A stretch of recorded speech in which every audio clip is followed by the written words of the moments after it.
嗨，大家好，我是教徒。之前我開箱了 RTX 5060 Ti 16GB， 它什麼都好，就是價錢貴了一點。還沒有受到 AI 導致記憶體缺貨時，這張要價15000多。而隔壁相近效能的 AMD RX9060XT 16GB， 漲價前只要12999元，這還是3風扇的版本。漲價後的現在，對比同系列也有2-3000多塊的價差。加上 AMD 9000系列顯卡有新的 FSR 4技術，遊戲畫面聽說也沒有輸 DLSS 4太多。這次開箱就是想看看這兩個到底差了多少，也希望這次 RX9060XT 16GB 開箱能幫助大家選擇到適合自己的顯卡，趁市面上有些貨價格還相對合理，有剛需的可以盡速入手。那我們先來看一下這次的主角，華碩的 Prime RX9060XT 16GB。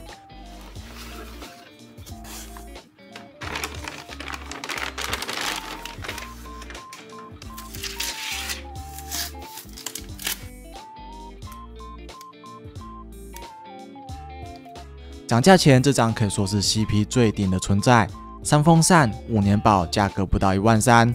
背面有金屬強化背板，避免顯卡使用久出現彎曲，甚至還有實體的雙 BIOS 切換按鈕，可以在效能跟靜音模式相互切換。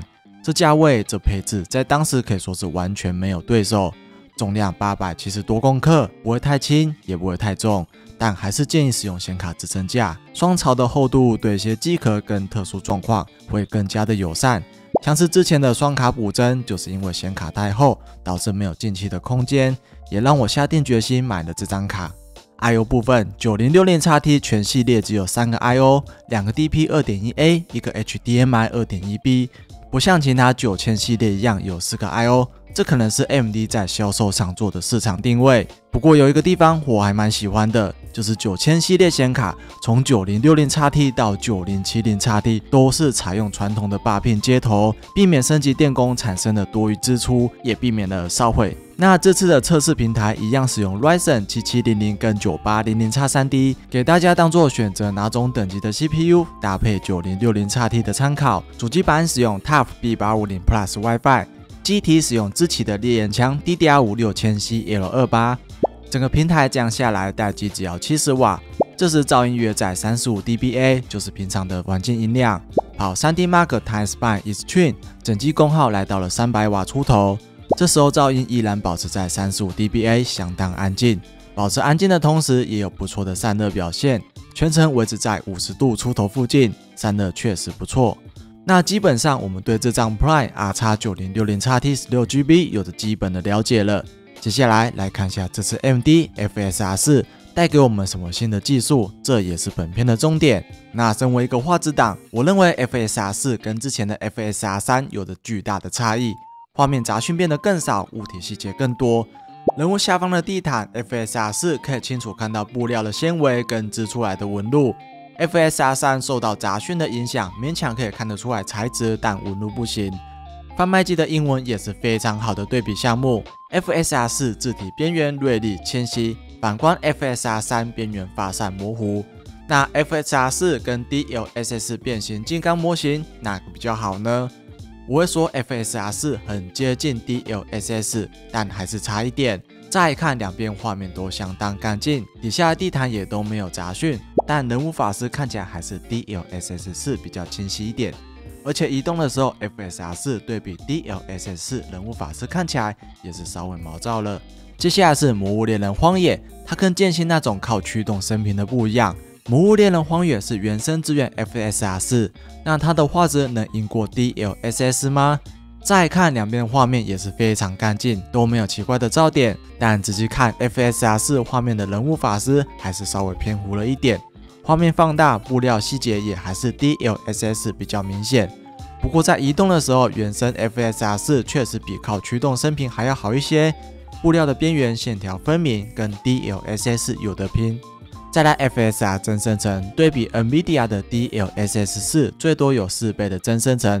AMD 的 FSR 增生成只支援2倍，就生成倍數來說 ，AMD 輸得相當徹底。那我想了解一下，能不能靠2倍增生成搭配 9060XT 的效能，遊玩《魔物獵人荒野》極高畫質達到 4K 60幀的遊戲體驗，以結果來說，這確實是非常的勉強。在狙擊龍第一階段能勉強達標，但偶爾還是會低於60 FPS， 更別說壓力更大的第二階段。到目前為止 ，AMD 都是處於輸一點的狀態。但是在通用補幀部分 ，AMD 的 AFNF 是我用過最讓人省心的通用補幀方案，不必像小黃鴨一樣擔心顯存爆掉。跟 NVIDIA 的平滑運動比，使用相對穩定，不會有不跟手的情況。而測試必須使用 AMD 的 software 才能抓到正確的參數。以原神來說 ，9060XT 開啟 AFNF 是可以遊玩幀數能達到140幀以上，也沒有像之前 NVIDIA 平滑運動有一頓一頓的撕裂感，體驗真的不錯。那如果我們購買了一張 RX9060XT， 我們該用什麼版本的驅動呢？ AMD 顯卡驅動沒有像 NVIDIA 這麼穩定，我想是公開的秘密。高情商的說法是 AMD 驅動佔未來。現階段到 25.12.1 版，所有的 AMD 驅動都不太完美，會遇到 FSR 4開不起來的尷尬情況。原神甚至會出現渲染精細度調整到 1.5， 但實際還是跑 1.0 狀況。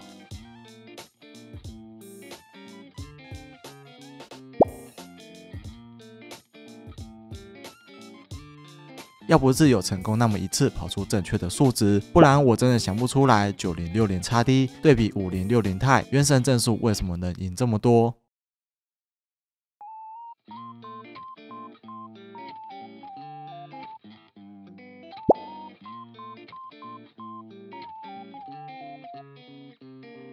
那 AMD 驅動選擇，我大致會推薦 25.10.2 版本。它算是問題比較少的版本，蠻多人使用新驅動遇到閃退或者掉驅動，退回到這個版本就正常了。不過實際還是得多爬文，看自己玩的遊戲 ，AMD 驅動有哪個版本可以正常遊玩才是最佳解。所以本次遊戲測試驅動都將使用 25.10.2 版本。讓我們看看遊戲性能 RX9060XT 到底有什麼樣的表現。另外特別提醒 9800X3D 平台測試時，台灣正好在寒流，零件溫度會稍微低一點。首先先來看最近蠻紅的新遊戲《燕雲16聲》，畫質等級為極致畫質，不開光追。身為一款新 3A 大作，《燕雲16聲》對顯卡有一定的要求，在 Full HD 中，原生極致畫質只有70-80幀的表現。即使降低分辨率採樣到 70%， 開 FSR 也沒辦法破百。不過這款遊戲有支援 FSR 真生成，開啟後幀數會好非常多，起碼在地圖上跑圖能有200幀左右。對畫質有追求的，推薦可以使用原生畫質採樣並進行補幀，畢竟 Full HD 採樣 70% 的畫面確實有點糊。2K 原生畫質 9060XT 有60幀的表現，算在合格邊緣。想要更高幀數，就是降低採樣率。我這邊不敢抓太低，怕畫面變糊。有其他想法，大家可以自己試。那 70% 分辨率下，幀數可以有70-80幀，搭配 FSR 真生成有140幀，畫面流暢，但有一點點的不跟手。我原本以為是 AMD 真生成的問題，但這款遊戲 NVIDIA 有一樣的狀況，甚至3倍、4倍真生成會更明顯，2倍算是比較好的甜蜜點。要仔細感受才能察覺到那麼一點差異。4K 部分 9060XT 效能就跟不上了，原生分辨率下只有30幀，不是能玩的狀態。降低分辨率到 70%， 也只有50幀左右。開啟 FSR 補幀倒是有70-80幀，算是一個比較能玩的狀態。再來魔物獵人荒野，原生支援 FSR 4，算是 AMD 的主場，特效畫質開到極高，這是要打的是狙擊龍。在原生 Full HD 下 9060XT 連60幀順跑都有點勉強。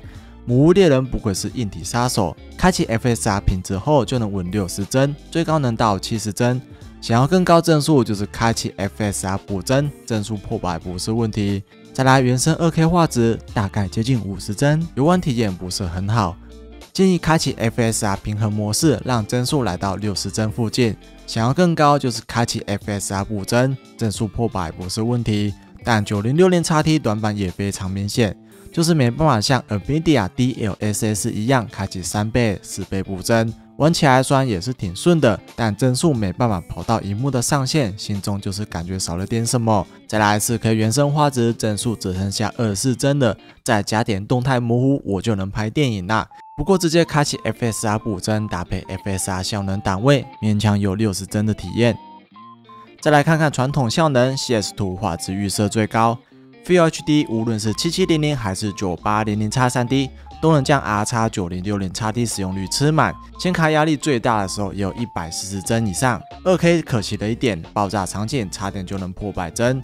4K 幀數在60幀上下浮動，爆炸場景最低只有40多幀。以 FPS 競技類遊戲來說，確實太低，遊戲需要調整特效來獲得更好的體驗。再來 PUBG 部分，這邊是平常的遊戲設定。FullHD 9060XT 的幀數表現，大部分時間都可以維持在200多甚至300幀以上，開鏡也是一樣。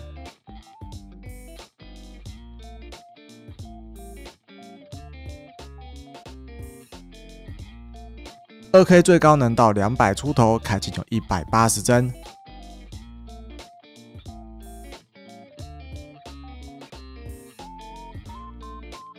4K 基本能破100，開鏡也有90幀。至於瓦羅蘭特效全開，9060XT 就是降維打擊。FullHD 平均幀以 9800X3D 來說有800多幀，最高幀數甚至可以破1000。不用擔心顯卡性能不夠，但 CPU 要注意一下，可不可以配合顯卡跑到需要的幀數。2K 部分有500-600幀，能應付市面上所有的主流 2K 螢幕。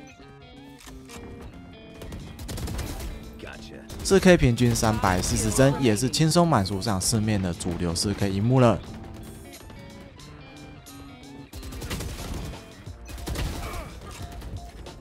The Finals 開啟史詩級畫質 ，FullHD 開啟 FSR 品質模式，全程平均幀約150幀。想要更高，就開啟 FSR 幀生成，幀數直接翻倍。玩起來體驗非常的好，感受不到什麼延遲，跟 DLSS 2倍的幀生成差不了多少。2K FSR 平衡檔位，兩邊顯卡大約是100幀出頭，打團戰的時候最低可以掉到90多幀。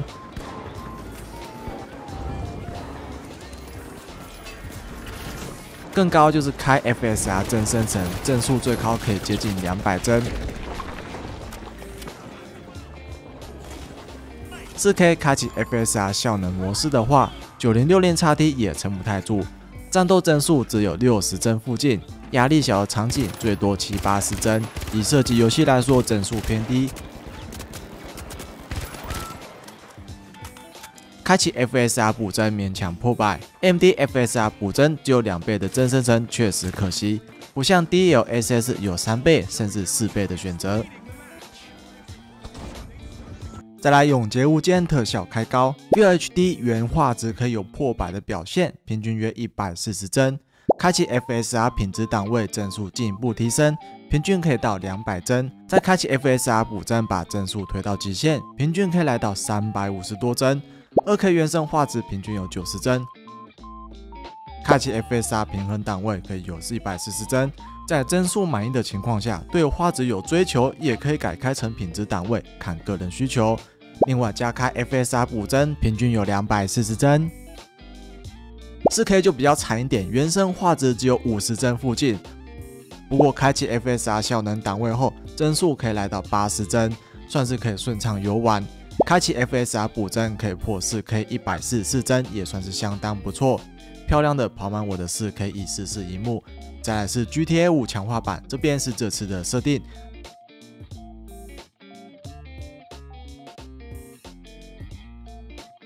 首先 ，FullHD 原生畫質幀數平均有160幀，並且這時候顯卡還沒有吃滿。另外，因為 GTA 5強化版開啟 FSR 跟 DLSS 升頻會有些問題，所以即使開啟品質檔位，幀數也不會有太大的變化。想要更多幀數，就必須開啟 FSR 幀生成，這時候 FullHD 能達到300多幀。2K 原生部分顯卡使用率略有提升，幀數維持在160幀附近。2K FSR 平衡模式幀數也是沒有多大變化，搭配 FSR 補幀約在280-290幀附近。4K 原生幀可以接近100幀。當然，開啟 FSR 效能檔位幀數也是差不多，搭配 FSR 補幀才可以到170幀附近。原神遊戲測試部分，就像影片一開始說的，遊戲精細度只能跑 1.0， 沒辦法跑 1.5。大家請勿跟上部的5060Ti開箱影片做對比。那 FullHD 最令我驚訝的是7700竟然跟 9800X3D 相差了60多幀哦，所以說是我之前的特效開太高，在遇到 CPU 瓶頸之前顯卡先吃滿嗎？總之，在 FullHD 即使幀數最低的7700平台 9060XT 也可以接近200多幀， 9800X3D 則是可以跑270幀附近，把顯卡使用率吃滿。2K 部分兩邊幀數在180幀上下，7700幀數已經很接近 9800X3D 了， 4K 幀數就沒有太大差異，兩邊平均在100出頭。覺得幀數太低，可以開啟 AMD 的 AFNF 通用補幀，幀數可以來到170幀附近，而且1% 也有150幀，畫面相當流暢。代價就是有8到10毫秒的延遲，可以看自己的需求選擇要不要開。再來明朝特效全開，不開光追。在 FullHD 原生 9800X3D 可以跑滿遊戲限制的120幀，這時候使用率大概在 80%， 但7700會遇到 CPU 瓶頸，沒辦法跑滿120幀，有點可惜。開啟 FSR 品質檔位，使用率跟幀數沒有太大的改變，但1%漏幀會好一點，差異不大。我會選擇原生分辨率遊玩，開啟 FSR 補幀，可以進一步突破遊戲幀數上限，這時候幀數來到250幀。2K 原生分辨率，兩邊有80-90幀的表現，幀數確實希望能再高一點。開啟 FSR 平衡檔位，可以跑滿120幀。另外，明朝支援 FSR 4，畫面看起來真的超讚的。在開啟 FSR 補幀後，幀數最高可以240幀，真的超級爽。原生 4K 對顯卡壓力太大，幀數大概在50幾幀上下，開啟效能會好一點，幀數約在80幀上下。開啟 FSR 補幀可以有120、130的幀數表現。其實 9060XT 4K 玩明朝也不是說不行啊，就看大家對畫質的需求有多高了。我自己覺得明朝的 FSR 4生平畫面真的跟 DLSS 差了一點而已，大不了選擇更好的採樣檔位，像是平衡或者是品質。不過幀數會再降低一點，所以到最後呢，還是回到一開始說的 ，AMD FSR 補幀只支援雙倍補幀，確實是非常的可惜。再來 Warframe 部分，它也算是一款老遊戲了，只支援 FSR 2，開啟畫面非常糊，也不支援 FSR 真生成，所以我只會開原生分辨率，搭配 AFNF 補幀進行測試。FullHD 原生畫質下，兩邊顯卡使用率都有不錯的表現，幀數來到200多幀。開啟 AFNF 補幀後，幀數可以提升接近400幀，這時候顯卡壓力也小，補幀延遲只有3毫秒。2K 原生兩邊幀數分別在140幀附近，有着不錯的遊戲體驗。開啟 AFNF 補幀可以來到200多幀，但是會增加操作延遲。跟 FullHD 的3毫秒相比，2K 來到了5至6毫秒。4K 原生 9060XT 可以穩60幀以上遊玩是可以接受的體驗。對幀數有要求的可以開啟 AFNF 補幀，不過延遲會增加10毫秒。再來幻獸帕魯布裝模組特效全開。這款遊戲只支援 DLSS 不支援 FSR， 那就原生畫質看看表現就好。在 FullHD 帕魯就可以吃滿我們的 9060XT 了，幀數只有100幀左右。隔壁7700更慘，順跑60就是它最後的良心。2K 原生兩邊勉強有60幀以上， 4K 甚至只有30幀，全部一起放招，1% low 甚至能掉到個位數。再來戰車世界，特效全部開到最高，也是沒有 FSR 選項，這邊也是簡單看個幀數 ，FullHD 平均在260幀附近，2K 約在180幀，4K 有將近100幀，也算是不錯，可以順暢遊玩。幀數要更高，就是開啟 AFNF， 這時候幀數就可以跑滿我的 4K 144螢幕了，代價就是增加10毫秒的延遲。再來劍心畫質開到最高，因為驅動問題 FSR 還不穩定，這邊也只看原生畫質就好。在 FullHD 兩邊幀數有120幀，顯存最多可以吃到11GB， 2K 幀數約在80幀附近，顯存可以來到12GB， 4K 勉強有40多幀，顯存最多可以吃到15GB， 所以在2026年顯卡真的最好買有16GB 顯存的，真的不行最低也別低於12GB。再來世紀帝國4畫質開高，這邊也是簡單看一下幀數 ，FullHD 基本在130幀，2K 在90幀，4K 平均50幀，差一點就能60，還是可惜了一點。再來是逃離塔可夫，這邊是我的設定，測試地點在街區大街尾端，這邊幀數會有非常大的浮動，朝向地圖中心跟地圖邊緣跑圖剛好是兩個極端。在 VHD 9060XT 最低跟最高分別是80幾跟130幾帧，這時候顯卡使用率來到了80-90%附近。如果想要獲得更高幀數，那就是開啟 FSR 升頻跟 AFF 補幀，這時候任何情況下都能穩跑100幀以上。不過塔可夫只支援 FSR 3.0， 開啟品質檔位畫面其實已經偏糊了，不像 DLSS 模型 K 這麼清晰。任何解析度我都只推薦開啟品質甚至原生解析度遊玩。在 2K 9060XT 可以有80-90幀的表現，想要更高就是開啟 FSR 品質搭配 AFF 補幀，幀數也有100多幀。4K 原生跑圖約在40-50幀附近，開啟 AFF 搭配 FSR 品質幀數能有100出頭。所以重點來了， 9060XT CP 值有比5060 Ti好嗎？這真的讓我有點難回答。它的原始性能跟5060 Ti其實只差了一點，在部分遊戲甚至出現打屏跟反超的情況。但測試下來的種種狀況，像是 FSR 4支援度沒有 DLSS 4這麼多，驅動有不穩的問題。當然，這些在未來都有機會改善。重點是它的 FSR 4升頻跟幀生成非常可惜，哪怕它 FSR 畫質再好一點，或者來個3倍幀生成，配上2-3千塊的價差，我都會說它的 CP 值遠超5060 Ti，值得入手，但就是沒有。而且 AMD 驅動部分，我真的遇到非常多的問題，像是開啟不了 FSR 4，原神無法選擇渲染精細度超過 1.0， 影片制作當下最新的 25.12.1 版。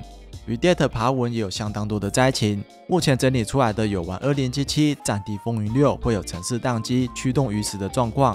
底下留言更是充滿了 25.12.1 版的輝煌戰果，像是看 YouTube 影片時瀏覽器會卡頓，開特定的遊戲會崩潰 ，FSR 4會讓螢幕閃爍，喚醒螢幕會有2個鼠標，嚴重的甚至會系統凍結，而且不只有這個版本，在前一個版本 25.11.1 也有這個問題。碰到這個問題只能重灌系統，那為什麼會這麼了解呢？因為我就是本次的受害者之一。再來就是 AMD 的驅動更新有夠慢，從去年6月到現在的 25.12.1 版，總共只更新了7個驅動，平均1個月更新一次，還問題一大堆。隔壁 NVIDIA 從去年6月光是 Game Ready 的遊戲驅動就更新了14個版本，真的有問題，可以選擇的版本也比 AMD 多。然後這是 AMD 顯卡會賣比較便宜的原因，也是因為採用了 GDDR6 顯存，價格比5060 Ti 的 GDDR7 便宜，但影響就是顯存帶光不如5060 Ti，導致效能落後，顯存運作溫度也比 GDDR7 高。我知道很多人在 NVIDIA 顯卡貴得要死的現在，想給 AMD 一個機會。AMD 顯卡也確實非常有 CP 值，9060XT 這次的測試遊戲基本上都能在 VHD 2K 下畫質順跑。開啟 FSR 補幀，幀數也能破百。目前使用的 25.10.2 驅動，7700跟 9800X3D 也沒遇到系統凍結，必須要重灌的狀況。測試的16種遊戲，除了 FSR 4升頻有些開不起來以外，還有原神精度的一些小問題，大致上都能正常遊玩。但還有很多遊戲，時間關係我沒有測到。真的想買來試試看的話，務必去各大的論壇看看自己使用的平台跟想玩的遊戲有沒有什麼災情，什麼版本的驅動最為穩定。還是那句話 ，AMD 佔未來，剩下的就是給 AMD 一點時間，慢慢完善它的驅動。對5060 Ti 有興趣的人，也歡迎去看我上次的開箱影片。最後，無論大家選擇 N 卡還是 A 卡，我都希望大家能用合理的價格入手。下部影片呢，我會使用手邊的5060 Ti 跟9060XT來做有關於 FSR 4跟新版的 DLSS 4.5 相關的影片，請大家期待一下。我是教徒，我們下次見，拜拜。